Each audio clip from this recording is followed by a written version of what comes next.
أخ الحافظ رحيموف برهان الدين ظريف جانافيتش من جمهورية طاجيكستان، وتقدم بفرع حفظ القرآن الكريم كاملاً برواية حفص عن عاصم.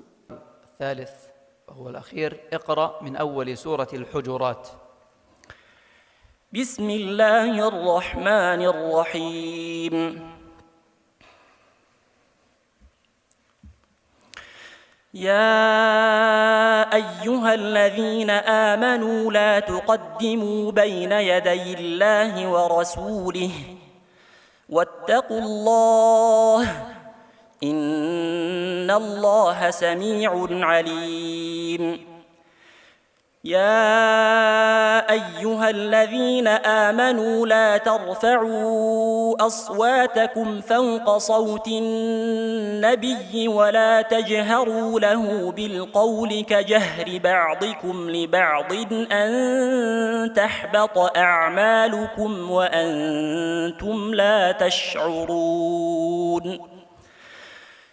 إن الذين يغضون أصواتهم عند رسول الله أولئك الذين امتحن الله قلوبهم للتقوى لهم مغفرة وأجر عظيم. إن الذين ينادونك من وراء الحجرات أكثرهم لا يعقلون.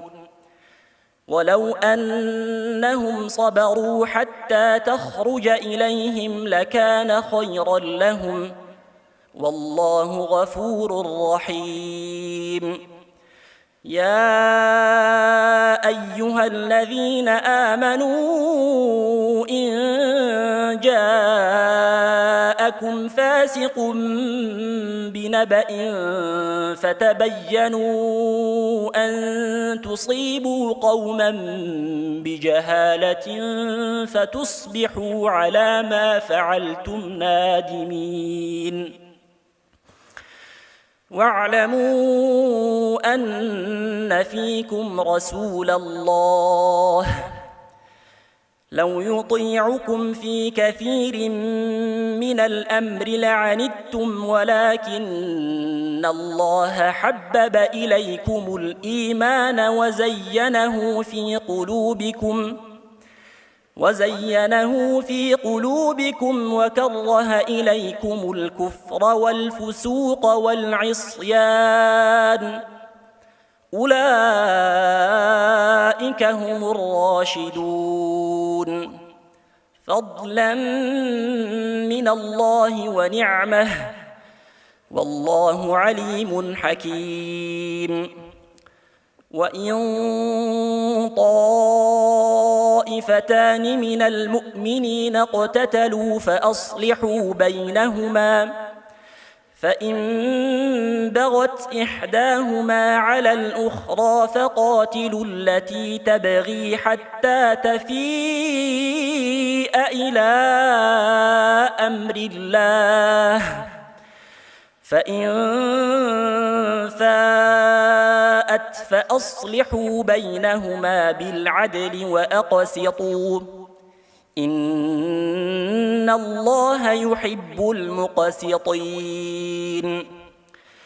إنما المؤمنون إخوة فأصلحوا بين أخويكم واتقوا الله لعلكم ترحمون.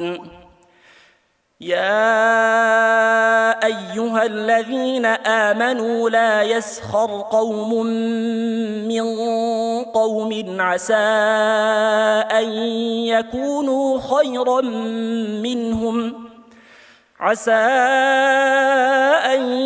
يكونوا خيرا منهم ولا نساء من نساء عسى أن يكن خيرا منهن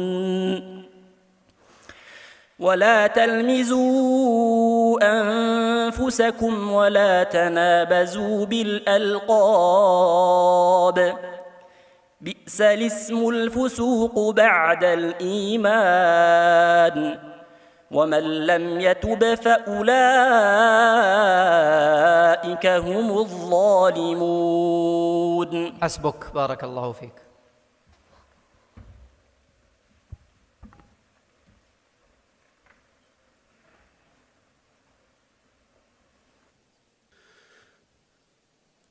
جزا الله خيرا الأخ الحافظ رحيموف برهان الدين